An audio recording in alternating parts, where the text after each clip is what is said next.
పూజారి మాయ. కోశాంబి నగరంలో చాలా కాలం కిందట ఒక శ్రీమంతుడికి ఇద్దరు కొడుకులు. ఇద్దరు సోమరులు. వాళ్ళు సోమరులుగా ఉండటం చూచి తండ్రికి చాలా విచారం కలిగింది. చేతికి ధనం ఇస్తే ఇంకా చెడిపోతారని తలచి వాళ్ళకు డబ్బు చిక్కనివ్వలేదు. మరికొద్ది కాలానికే ఆ శ్రీమంతుడు జబ్బుపడి ఇక బతకనని తెలుసుకున్నాడు.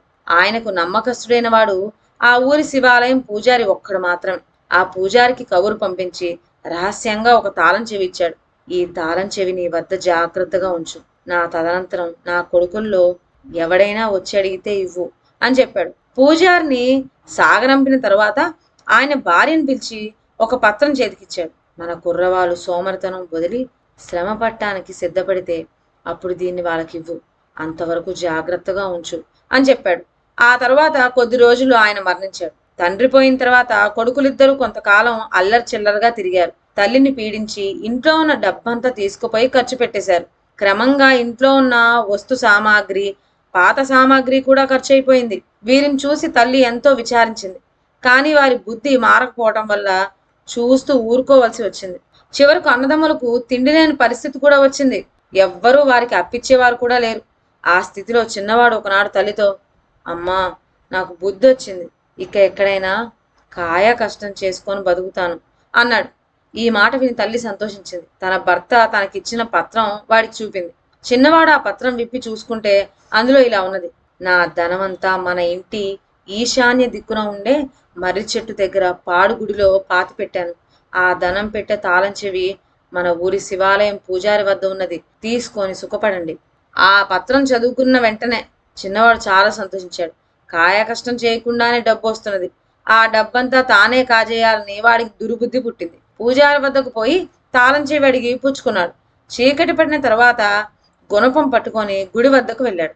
తలుపు తెరిచి లోన ప్రవేశించేసరికల్లా అతడి వీపు పైన ఎవరో గుద్దినట్టయింది. అది దయ్యం అనుకోని చిన్నవాడు భయపడి అక్కడి నుంచి పారిపోయాడు.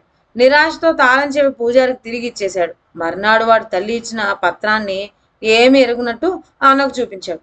అన్నదాన్ని చదువుకొని, తమ్ముడు, నేను గుడి వద్ద కాచుకొని ఉంటాను. మనం అక్కడి నుంచి ధనం తెచ్చేటప్పుడు తగు జాగ్రత్తలో ఉండాలి కదా. కనుక నీవు పట్నం పోయి మంచి కత్తి ఒకటి కొనుక్కురా, ఎందుకైనా మంచిది అని చెప్పి పంపాడు. ఆ తర్వాత అన్న పోయి పూజారి వద్ద తాళం చెవి తీసుకున్నాడు. చీకటి పడనిచ్చి గుడి తలుపులు తెరవగానే వాడి వీపు మీద కూడా ఒక గుర్తు పడింది. వాడు దయ్యం అనుకొని భయపడి బయటికి పారిపోయాడు.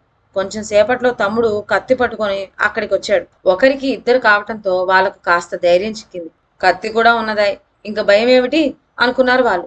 అయినా దయ్యం ఉన్నదనే జంకు మాత్రం మనసులోనే ఉంది. ఇద్దరూ కలిసి గుడి తలుపులు తెరిచి లోపల ప్రవేశించారు. ఈసారి కూడా ఇద్దరి వీపుల మీద 2 గ్రుద్దులు పడినాయి. చిన్నవాడు తన చేతులున్న కత్తిని భయపడుతూనే ఆ చీకట్లో వెనకకు విసిరాడు. ఆ వెంటనే కెవ్వుమని కేక వినిపించింది.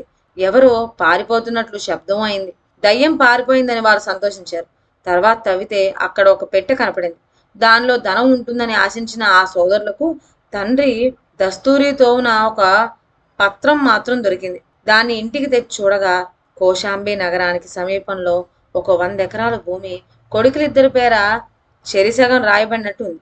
దానిని వారు తండ్రికి నమ్మకస్తుడైన గౌరవంతో పూజారి ఇంటికి తీసుకుని వెళ్ళి చూపారు. ఆ సమయాన పూజారి చేతికి కట్టు కట్టుకొని ఉన్నాడు. అదేమని వాళ్ళు అడిగితే, ఇది నా ద్రోహానికి తగిన శాస్తి అని అంటూ వాళ్ళు గుడిలో ప్రవేశించినప్పుడల్లా తాను వెనకనే వెళ్ళి వాళ్ళను వీపు పైన గుద్ది భయపెట్టిన సంగతి వెల్లడించాడు. అంతేకాదు, పత్రం చూచి, అబ్బాయిలు, నేను మీలాగా ఆ పెట్టెలో ధనం ఉంటుందని ఆశించాను, కానీ ఇలాంటి పత్రం ఉంటుందని అనుకోలేదు.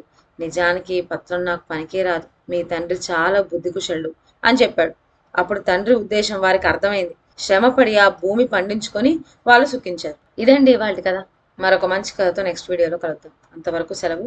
నా ఛానల్లోని కథలు మీకు నచ్చినట్లయితే నా ఛానల్ను లైక్ చేసి సబ్స్క్రైబ్ చేయండి. షేర్ చేయడం మర్చిపోవద్దు. కొత్త కథ నోటిఫికేషన్ కోసం బెల్ ఐకాన్ ప్రెస్ చేయండి. Thank you.